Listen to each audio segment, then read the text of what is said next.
우리가 이 불교에서 뗏목의 비유라는 것이 많이 알려져 있습니다.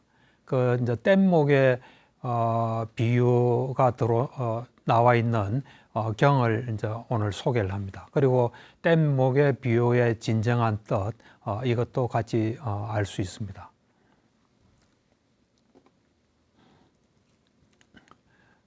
오늘 소개할 경전은 그 마지마 니까에 있는 뱀의 비유경입니다. 이 경 하나를 가지고 한 시간을 이 시간을 이야기를 할 텐데요. 이 양이 좀 방대합니다. 양이 많고 또 여기에는 부처님이 자신을 어떻게 보는지 이런 것에 대한 것도 다른 경전에서는 보기 어려운 게 있습니다. 그래서 그런 것도 좀 소개할까 합니다. 우선 이 경은 그 당시에 그 아리타라는 비유가 있었습니다. 전직이 독수리 사냥꾼이었던 것 같은데요. 그 아리타라는 비구가 이런 생각을 했습니다. 내가 세존께서 설하신 법을 알기로는 장애가 되는 법, 그걸 하면 장애가 된다 하는 그 장애가 되는 법들이라고 설하신 것을 해도 아무런 장애가 되지 않는다 하고 이제 이 사람이 생각을 하고 또 말을 했던 것 같아요. 그러니까 이제 많은 비구들이 이제 그것을 들었습니다. 요때 장애가 되는 법을 해도 아무 문제가 없다는데 이 장애가 되는 법은 주석서에는 성관계를 해도 문제가 안 된다고 이제 이 생각한 겁니다. 비구들에게 성관계라는 것은 굉장히 중요한 건데 그것에 대해서 이 사람이 그런 그 성관계를 해도 아무런 문제가 안 된다. 이제 이렇게 이야기를 했습니다. 그러니까 많은 비구들이 이제 그걸 듣고 이제 찾아가 가지고 도반 아리타여, 그대에게 내가 세존께서 설하신 법을 알기로는 장애가 되는 법들이라고 설하신 것을 수용해도 아무런 장애가 되지 않는다. 라는 이런 아주 나쁜 견해가 생겼다는 것이 사실입니까? 그러니까 그렇다 그랬어요. 그렇다 나는 그래 생각한다 그랬어요. 그래서 이제 그 찾아간 비구들이 그 아리타 비구에게 그 여러 가지 이제 질문도 하고 반문하고 추궁을 하였습니다. 도반 아리타여, 그렇게 말하지 마십시오. 세존을 비방하지 마십시오. 세존을 비방하는 것은 옳지 않습니다. 세존께서는 그렇게 말씀하시지 않으셨습니다. 세존께서는 여러 가지 방편으로 장애가 되는 법을 설하셨고 그것을 수용하면 반드시 장애가 된다고 하셨습니다. 하면서 이제 장애가 되는 법의 내용을 우리가 좀 알 수 있는 감각적 욕망을 이야기를 해요. 그래서 이 감각적 욕망은 달콤함이 적고 괴로움이 많고 많은 절망을 주고 거기에는 재난이 많이 있다고 부처님께서는 말씀하셨습니다. 그러니까 이 감각적 욕망은 달콤함은 아주 조금밖에 없고 많은 괴로움과 여러 가지 그 어떤 문제가 있다고 세존께서는 말씀하셨습니다. 그러면서 이제 이 비교적 이것도 감각적 욕망에 대한 정형구거든요. 그러면서 이제 하는 이야기가 더 나아가서 세존께서는 뼈다귀의 비유로 감각적 욕망은 달콤함이 적고 많은 괴로움과 많은 절망을 주고 거기엔 재난이 더 많다. 또 나아가서는 고기 덩어리의 비유, 건초 횃불의 비유, 숯불 구덩이의 비유, 꿈의 비유, 빌린 물건의 비유, 과일이 열린 나무의 비유, 도살장의 비유, 칼과 쇠살의 비유, 뱃머리의 비유로 이런 비유를 부처님께서 드시면서 감각적 욕망은 달콤함이 적고 괴로움은 많고 절망을 주고 거기엔 재난이 더 많다고 말씀하셨습니다.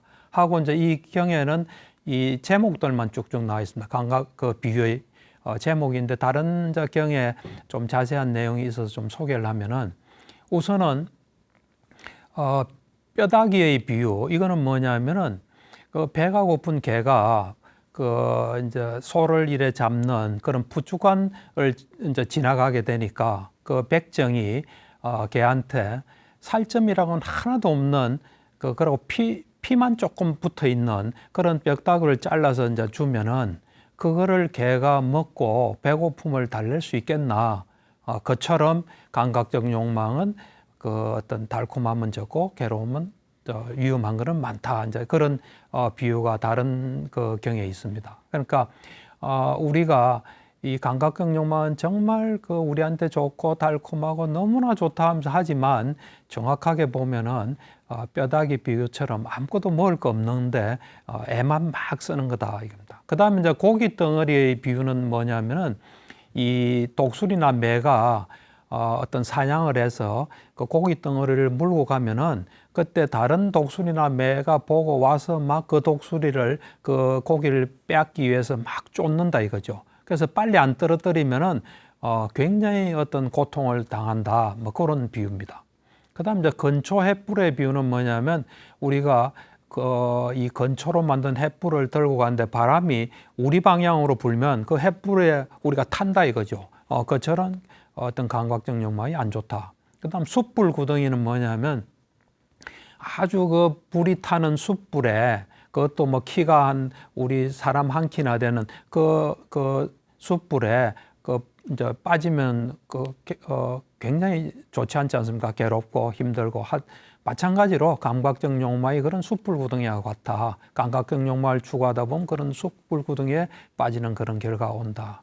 그다음 이제 꿈의 비유란 거는 뭐냐면 우리가 꿈에서는 뭐 맛있는 것도 먹고 좋은 경치도 구경했지만 꿈을 딱 깨고 나면 그런 거는 우리한테 없는 것처럼 감각적 욕망이라는 거는 우리가 실제로 누릴 수 있는 그런 게 아니라는 겁니다. 그 다음에 이제 빌린 물건 이거는 뭐냐면 어떤 사람이 아주 부자한테 뭐 물건을 빌려다가 옷도 빌리고 뭐 브로치 같은 것도 빌리다가 그걸 치장하고 나가서 이거 내 물건이야 하면 그걸 그 주인이 와서 다 뺏어간다 이거죠. 뭐 그런.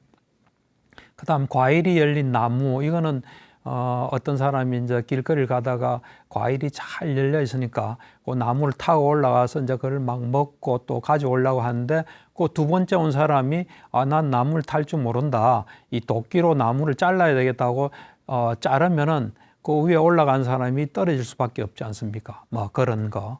그다음 이제 뭐 뱀머리 같은 경우는 뱀을 머리를 못 잡고 다른 데를 잘못 잡으면 뱀한테 물린다 하는 식으로 하여튼 이 감각적 욕망은 달콤함은 굉장히 적고 괴로움과 위험은 크다. 이제.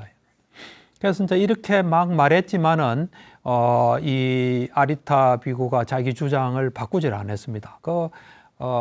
장애가 되는 법을 수행하도 아무 문제 없다. 그래서 이제 이걸 부처님 이제 비구들이 도저히 자기들로서는 안 되니까 부처님께 이제 알렸습니다. 알리니까 이제 부처님께서 아리타 비구를 오게 해라.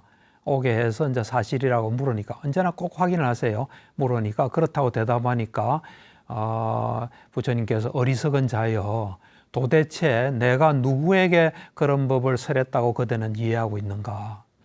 어리석은 자여 참으로 나는 여러 가지 방편으로 장애가 되는 법들을 설했고 그것을 수용하면 반드시 장애가 된다고 하지 않았는가 하면서 감각적 욕망에 대한 것이 달콤함이 적고 괴로움이 많고 재난이 있는 것을 여러 가지 비유를 들어서 내가 이야기를 했다 그래 말씀하세요. 그러면서 이제 아리타 비교의 어리석은 자여 그러나 그대는 그대 스스로 잘못 파악하여 우리를 비난하고 자신을 망치고 많은 허물을 쌓는구나. 어리석은 자여 그것은 그대를 긴 세월 불이익과 고통으로 인도할 것이다. 그래 말했습니다. 그러면서 이제 그때 부처님께서 이제 비구들을 부르셨습니다. 부처님께서는 항상 이제 비구들 속에 이런 거에 대해서 확실한 가르침을 주기 위해서 이제 비구들을 불러가지고 비구들이여 이를 어떻게 생각하는가? 전에 독수리 사냥꾼이었던 이 아리타 비구가 이 법과 율에서 조금이라도 지혜의 열기가 있다고 생각하는가 하니까 전혀 그렇지 않습니다. 그런 이야기를 했습니다. 그러면서 그런 이야기들을 듣고 있는 아리타 비구가 고개를 푹 숙이고 있으니까 부처님께서 어리석은 자여 아리타 비구에게 그대는 그대 자신의 아주 나쁜 견해를 이제 인정하게 될 것이다. 이제 난 비구들에게 물어보겠다 하면서 가르침을 줍니다. 비구들이여 그대들도 내가 설한 법에 대해 아리따 비구가 자기 스스로 잘못 파악하여 우리를 비난하고 자신을 망치고 많은 허물을 쌓는 것처럼 그렇게 이해하고 있는가? 그러니까 아리따 비구처럼 생각하는 사람이 있냐고 물어봤습니다. 그러니까 그렇지 않습니다. 세존이시여. 그러니까 부처님께서 이제 이런 말씀하세요. 아까 그 아리따 비구가 장애가 되는 법을 수용해도 아무 장애가 안 된다 할 때 이제 부처님께서 예리하게 이 말씀하세요. 비구들이 참으로 그런 어떤 장애가 되는 법을 이제 수용하는 그 사람이 그가 감각적 욕망 없이 그런 일을 하겠나? 또 감각적 욕망의 인식 없이 또는 감각적 욕망에 대한 일으킨 생각 없이 그런 감각적 욕망에 탐닉할 것이다라는 것은 근거가 없다. 그러니까 감각적 욕망을 일으켜야 그런 행위를 하게 되는 거지. 또 그런 생각이나 그런 여러 가지가 있어서 하는 거지. 그런 거 없이 할 수 없다는 겁니다. 그래서 감각적 욕망이 일어나면 그것의 대가는 있다는 겁니다. 그러니까 예를 들어서 어떤 여자랑 성관계를 할 때 신체적으로 그 어떤 그 변화가 와야 되지 않습니까? 성관계 할 수 있는. 그거는 감각적 욕망 없이는 되지 않는다는 겁니다. 뭐 제도하기 위해서 한다. 제도하기 위해서 한다 하지만 거기에는 어떤 흥분되고 자극되는 게 있으니까 신체적인 변화를 동반한다는 겁니다. 그 말씀이 그런 겁니다. 그래서 감각적 욕망에 대한 게 있기 때문에 문제가 된다는 겁니다. 그래서 이제 부처님께서 비구들이여 여기 어떤 미혹한 자들이 이제 뭐 경이나 응송, 수기 뭐 이래 쭉 해서 구분교라 그럽니다. 부처님 가르침의 9가지 형태인데 이와 같은 법을 배우지만 그 법을 배워 통찰지로 그 법의 뜻을 자세히 살펴보지 않는다. 그러니까 법은 배우지만 그거를 어떤 지혜로서 잘 살펴보지 않는답니다. 그래서 그 법을 그 지혜로서 잘 살펴보지 않을 때 그들에게 그 법은 확립되지 않는다. 그들은 오직 다른 이들을 논박하고 논쟁에서 이기기 위해 법을 배우므로 법을 배우는 그 궁극의 의미를 체득하지 못한다. 그들이 잘못 파악한 그 법들은 그들을 긴 세월 불이익과 고통으로 인도할 것이다. 그것은 무슨 까닭인가? 법을 잘못 파악했기 때문이다. 법을 잘못 파악하게 되면 오랜 세월할 불이익이 있다는 거야. 고통이 있고. 그러니까 지혜로서 그걸 살피지 않고 누구랑 논쟁하고 이기기 위해서 할 때는 큰 문제가 있다는 겁니다. 그 예를 어떻게 드시냐면 땅꾼이 뱀을 잡을 때 그 뱀의 몸통이나 꼬리를 잡으면 그 뱀이 돌아서서 고개를 돌려서 이래 물 수 있다는 겁니다. 그건 왜 그러냐면은 그래 물리게 되면 엄청난 고통과 죽음이 있다는데 그거는 뱀을 잘못 잡았기 때문이라는 겁니다. 비유를 그렇게 하십니다. 그처럼 잘못 지혜로서 이해하지 못하면 그와 같은 결과가 온다는 겁니다. 법을 잘못 파악했기 때문에. 그런데 그런 부처님의 그 가르침, 그 9가지 경어로 된 거, 뭐 개송 여러 가지 9개가 있습니다. 그 법을 배워서 지혜로서 그걸 잘 살펴보고 그 지혜로서 잘 살피게 되면 그 법이 그 비구에게 확립되면 그 사람들은 오직 다른 이들을 논박하고 논쟁에서 이기기 위해서 법을 배우지 않으므로 그 법을 배우는 그 궁극의 의미를 체득한다는 겁니다. 그렇게 되면 긴 세월 이익과 행복으로 인도합니다. 그거는 법을 잘 파악했기 때문입니다. 마찬가지로 땅꾼이 뱀을 잡을 때도 머리를 어떻게 탁 먼저 제압하면은 문제가 안 생깁니다. 그거는 뱀을 잘 잡았기 때문입니다. 마찬가지로 법도 지혜로서 잘 파악하면 그렇게 됩니다. 그러므로 그대들이 내 가르침의 뜻을 잘 이해하거든 그대로 잘 가지고 있으라. 그러나 내 가르침의 뜻을 이해하지 못하거든 나에게 다시 묻거나 부처님에게 다시 묻거나 현명한 비구들에게 물어보아라 이렇게 말씀을 하세요. 그러니까 법을 잘 이해하도록 노력해라는 겁니다. 그래서 이해해라는 겁니다. 그러면서 이제 그 유명한 뗏목의 비유를 말씀하세요. 비구들이여 그대들에게 뗏목에 비유하여 법을 설하리라. 뗏목은 건너기 위함이지 옮겨지기 위함이 아니다.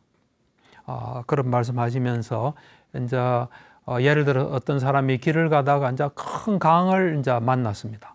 그 강을 만났는데 이 사람이 있는 언덕은 되게 위험하고 좋지 않은 이제 두려운 거지만 그 강을 건너서 가면 그 저쪽 언덕은 두렵지 않고 안온한 곳입니다. 그래서 내가 저기를 건너야 되겠다. 그렇지만 뭐 배도 없고 다리도 없으니까 이제 뭐 풀이나 나뭇잎, 나무 가지 이런 걸 모아서 뗏목을 만들어서 가야 되겠다 해서 뗏목을 만들어서 이제 손과 발로 막 노력해서 이제 언덕으로 건너가게 됩니다.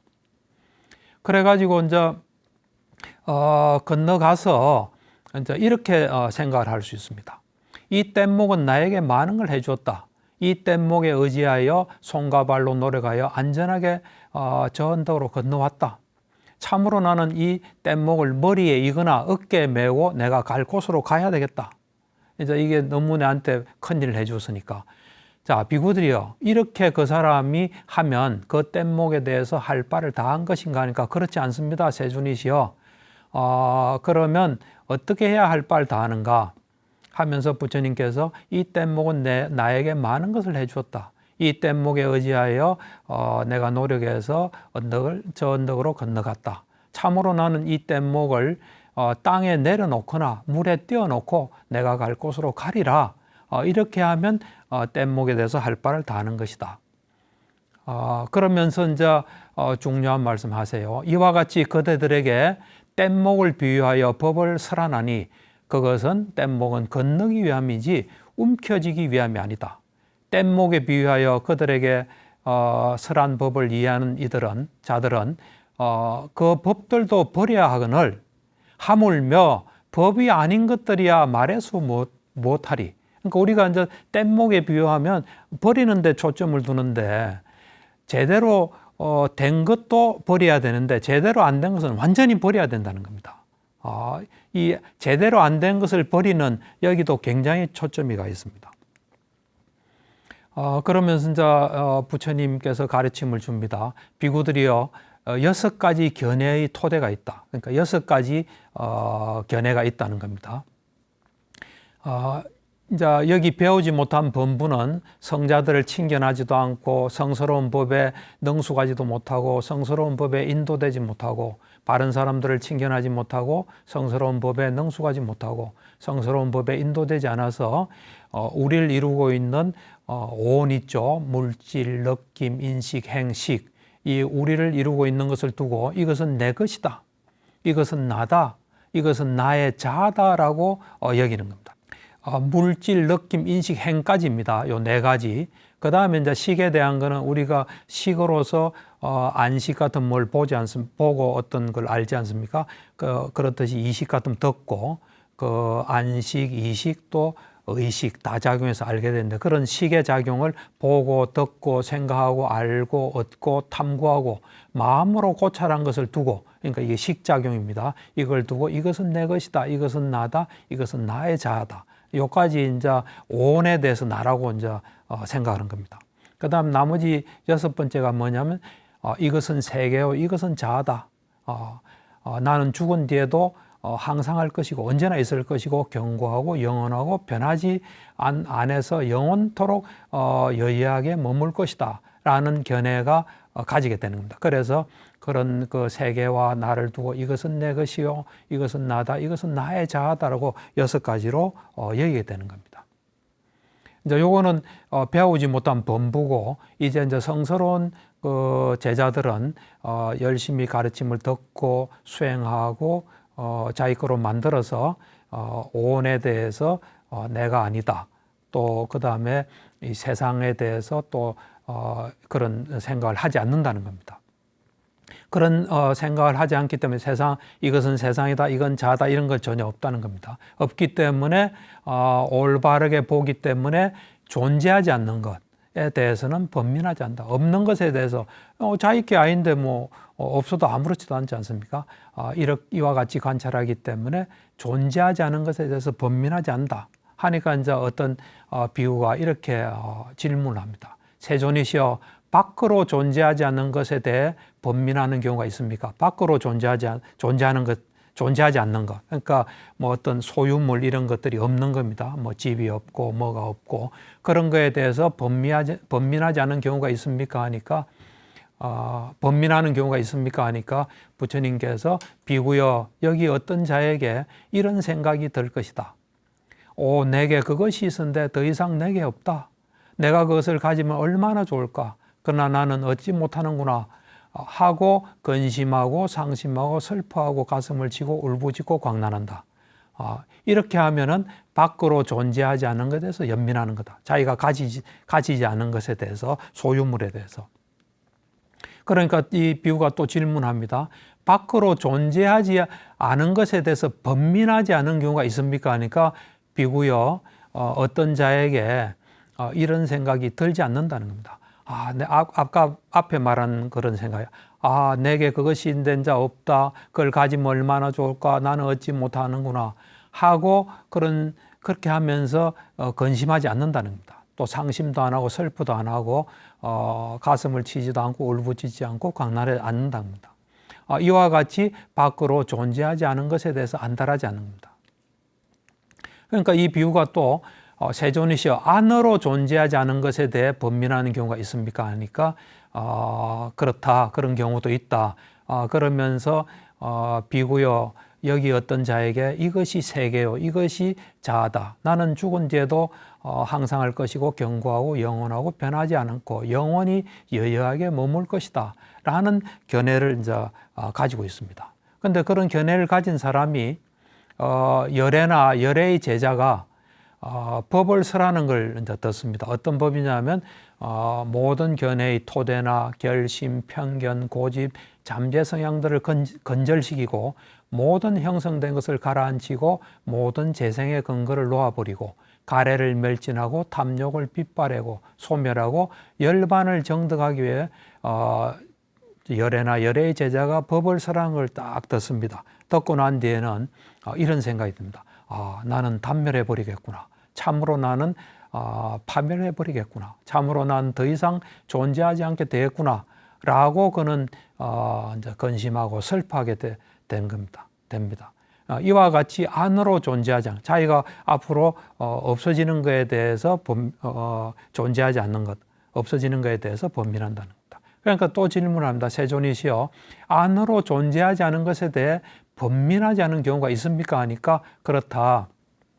그러면서 앞에 하고 이제 다른 생각을 하는 사람 이야기를 합니다. 여기 어떤 자에게 이것은 세계요, 이건 자아다. 나는 죽은 뒤에도 항상 할 것이고 견고하고 영원히 있을 것이라는 견해가 있다. 그러나 이제 아까 말한 대로 열애나 열애의 제자가 그런 견해를 없애고 또 열반을 정득하기 위한 법을 설하는 걸 이제 잘 듣습니다. 듣고는 듣고 난 뒤에 나는 단멸해 버리겠구나, 나는 파멸해 버리겠구나, 이런 생각이 이제 들지 않은 겁니다. 그런 걸 알고도 그런 생각이 들지 않으면은 이것이 안으로 존재하지 않은 것에 대해서 번민하지 않는 거다, 이런 말씀입니다. 그러면서 이제 비구들이요, 그대들은 이 가지고 있는 것이 언제나 있고 견고하고 영원하고 영원히 우리 곁에 있다면 그 소유물을 거머쥘지 모른다. 그런 게 있다면, 그런 소유물이 있다면, 그런데 그런 그 소유물들을 본 적이 있느냐 합니다. 영원히 있는 그런 소유물을 본 적이 있느냐니까 본 적이 없습니다. 그래요. 그러니까 장하구나 비구들이요, 나도 역시 그런 소유물을 본 적이 없다. 항상 하는 소유물을 본 적이 없다. 또 비구들이요, 그대들은 자아에 대한 교리, 자아는 이런 것이다 하는 그런 교리를 우리가 취착할 때, 그걸 받아들일 때, 집착할 때, 자아에 대한 어떤 교리를 이제 받아들일 때 슬픔이나 비탄, 육체적 고통, 정신적 고통, 절망이 생기지 않는다면 그거를 우리가 잡을 수도 있다는 겁니다. 그런데 그런 어떤 자아에 대한 교리를 본 적이 있냐 하니까 없다는 겁니다. 나도 마찬가지로 그런 걸 본 적이 없다. 그러니까 그렇게 잡을 수 있는 게 존재하지 않는다는 겁니다. 그리고 그런 어떤 잘못된 견해죠. 어떤 견해를 의지하면서 우리가 살 때 슬픔, 비탄, 육체적 고통, 정신적 고통, 절망이 생기지 않는다면 그런 견해를 잡을 수도 있다는 겁니다. 그렇지만 그렇게 어떤 견해를 잡았을 때 그런 어떤 괴로움이 없는 걸 본 적이 있나니까 없다는 겁니다. 그러니까 나도 부처님께서도 나도 그런 거 본 적이 없다 그랬습니다. 비구들이여 자아가 있다면 나의 자아에 속한 것도 있겠나니까 그렇습니다. 있습니다. 그렇습니다. 비구들이여 그러나 자아에 속한 것도 진실로 사실로 얻을 수가 없다는 겁니다. 없어서 없는데 이것은 세계다, 이것은 나의 자아다, 뭐 영원히 있는 거다. 그러면 그것은 어리석지 않겠냐 하니까 어리석습니다. 그랬습니다. 그러면서 부처님께서 이런 가르침을 줍니다. 오온에 대한 거죠. 우리를 이루는 몸, 또 정신적인 거, 물질, 느낌, 인식, 행식, 오온, 색수상 행식은 항상한가 무상한가 하니까 무상합니다. 세존이시여. 그러니까 이건 정형구입니다. 무상한 것은 괴로움인가 즐거움인가? 괴로움입니다. 세존이시여. 그러니까 부처님께서 무상하고 괴로움이고 변하기 마련인 것을 두고 이것은 내 것이다. 이것은 나다. 이것은 나의 자아다라고 보는 것이 타당한가 하니까 그렇지 않습니다. 그래요. 비구들이여 그러므로 이 색수상 행식 이것을 그 어떤 것이든 그러니까 11가지로요. 과거, 미래, 현재 쪽에 11가지 그것을 있는 그대로 이것은 내 것이 아니다. 이것은 내가 아니다. 이것은 나의 자아가 아니다라고 있는 그대로 바른 지혜로서 보아야 한다. 이렇게 바르게 보면은 성스러운 제자는 오온에 대해서 혐오하게 된다. 그걸 싫어하게 된다는 겁니다. 혐오를 하게 되면 탐욕이 빛바래고 탐욕이 빛바래니까 해탈하고 해탈하면 해탈했다는 지혜가 생긴다. 그 지혜는 뭐냐면 태어나면 다 했다 이제. 청정범행은 성취되었다. 할 일을 다해 마쳤다. 다시는 어떤 존재로도 돌아오지 않을 것이라고 알게 된다. 근데 비구들이요 이렇게 내가 설하고 이렇게 가르치고 이렇게 선언하는 나를 두고 어떤 사문 바라문들은 근거 없이 헛되이 거짓으로 사실과는 다르게 비난한다. 사문 곧다마는 중생을 망하게 하고 또 엄연히 존재하고 있는 중생에 대해서 단멸과 파멸과 허물을 선언한다. 라고 나는 그렇게 하지도 않고 그렇게 설하지 않는다. 비구들이 예나 지금이나 나는 괴로움을 천명하고 그 괴로움의 소멸을 천명한다. 그런데 만일 이것에 대해서 다른 이들이 열애를 헐뜯고 비난하고 비방하더라도 열애는 성가셔하거나 낙담하거나 마음으로 싫어하지 않는다. 그러니까 그렇게 비난해도 그것에 영향을 안 받는다는 겁니다. 싫어 안 한다는 겁니다. 마음도 싫어하고 낙담하지 않는다는 겁니다. 만일 이것에 대해서 내가 올바르게 이 괴로움의 소멸에 대해서 이야기하는 것에 대해서 다른 이들이 열애를 존경하고 존중하고 공경하고 숭배하더라도 열애는 기뻐하지 않고 즐거워하지 않고 마음으로 덕이 만만하지 않는다는 겁니다. 그것에 대해서 마음에 흔들림이 없다는 겁니다. 그래서 그 다음 말이 저는 참 인상적이었습니다. 이건 다른 데서 좀 보기 어려운 겁니다.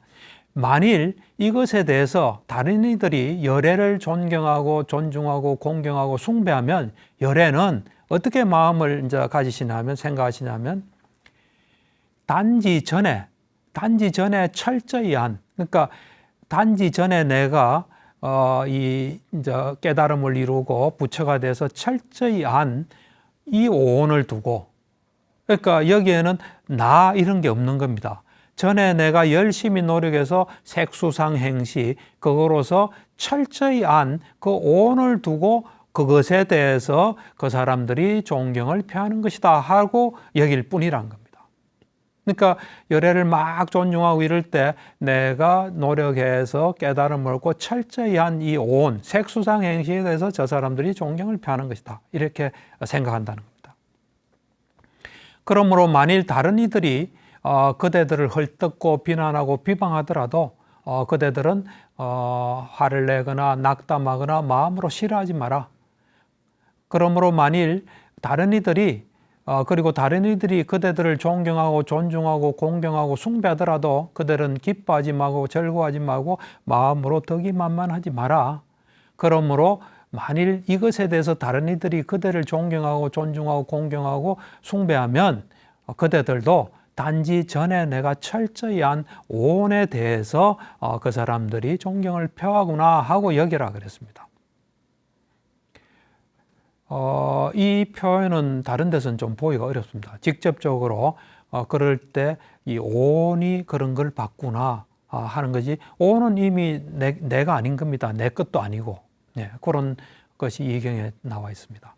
그러면서 이제 부처님께서 비구들이여 그러므로 그대들의 것이 아닌 것을 버려라. 오온은 그대들이 아니라는 겁니다. 그대들이 그것을 버리면 오랜 세월 이익과 행복이 있을 것이다. 색수상의 행식은 그대들의 것이 아니다. 버리라는 겁니다. 그러면서 되게 재밌는 말씀을 하세요. 이 제따숲에서 이 겁고독 겁고독 장자가 보시한 그 제따와나 있죠. 그 있는 제따숲에서 어떤 사람이 풀이나 나무 토막이나 나뭇가지나 가지나 나뭇잎을 가져가거나 태우거나 그것으로 그 사람들이 하고 싶은 걸 할 때 그대들은 이 사람이 우리를 가져간다, 태운다, 우리를 가져가서 마음대로 한다 하는 생각을 하나 하니까 그렇지 않습니다. 세존이시여, 그것들은 우리 자신도 아니고 우리에 속한 것도 아니기 때문입니다. 그런 대답을 해요. 그러니까 비구들이여 그와 같이 그대들의 것이 아닌 것을 버려라는 겁니다. 그러면 오랜 세월 이익과 행복이 있을 것이다. 그러니까 이게 내 것이다. 그냥 오온이 있는 겁니다. 인과의 법칙상. 그래서 비구들이여 이와 같이 내가 설한 법은 분명하고 열려있고 명확하고 군더더기가 없다. 이래서 이 법을 열심히 하게 되면 아라한이 된다 그랬습니다. 그 다음에 또 5가지 족쇄를 없애면 불안자가 된다. 그 다음에 3가지 족쇄를 제거하고 탐욕과 성냄과 어리석음이 좀 옅어지면 인내자가 된다. 그 다음에 3가지 족쇄를 제거한 비구들은 모두 흐름의 던자라서 악취에 떨어지는 법이 없다. 사악체에 안 태어난다는 겁니다. 그 다음에 또 2가지를 더 말씀하세요. 하나는 뭐냐면 바른 깨달음, 법을 따르고 믿음을 따르는 비구들은 모두 바른 깨달음으로 나아간다.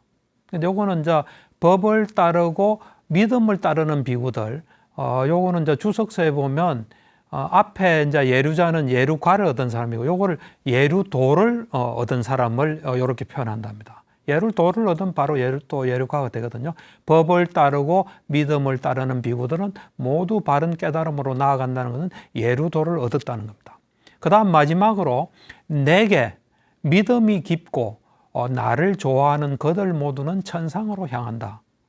이거는 이제 주석서에 보면은 부처님에 대한 믿음과 좋아하는 그 마음이 있으면서 윗바사나 수행을 하게 되면 천상으로 향한다. 이제 이렇게 말씀을 하세요. 마지막으로 이제 이 감각적 욕망에 대한 가르침이니까 부처님께서 그 법부경 개송에 대한 주석서에서 이런 말씀하세요. 그 부처님에게 이제 어떤 딸을 부처님에게 이 시집을 보내려고 자기 딸을 치장해서 온 사람을 보고 그 부부를 보고 딸도 같이 왔죠. 보고 이런 개송을 하세요. 가래, 혐오, 애욕이라는 이름의 천녀처럼 아름다운 세 딸을 보았어도, 이게 이제 마라의 세 딸입니다. 마라가 부처님을 어떻게 넘어오게 못하니까 그 딸들이 어떻게 해보려고 가래라는 이름, 혐오, 애욕이라는 이름을 가진 그 천녀들이 이제 부처님을 유혹하려고 왔습니다. 그 아름다운 세 딸을 보았어도 사랑하고 싶은 생각이 없었는데 지금 당신 딸과 같이 오줌과 똥으로 가득 찬 마간디아를 왜 원하겠는가? 그 더러운 몸에 나의 발바닥조차도 닿지 않게 하겠다, 이런 말씀이었습니다. 이 개송을 듣고 그 바라문과 아내가 불안감을 얻었습니다. 그래서 참 부처님의 그 말씀이 놀라워서 좀 소개를 합니다.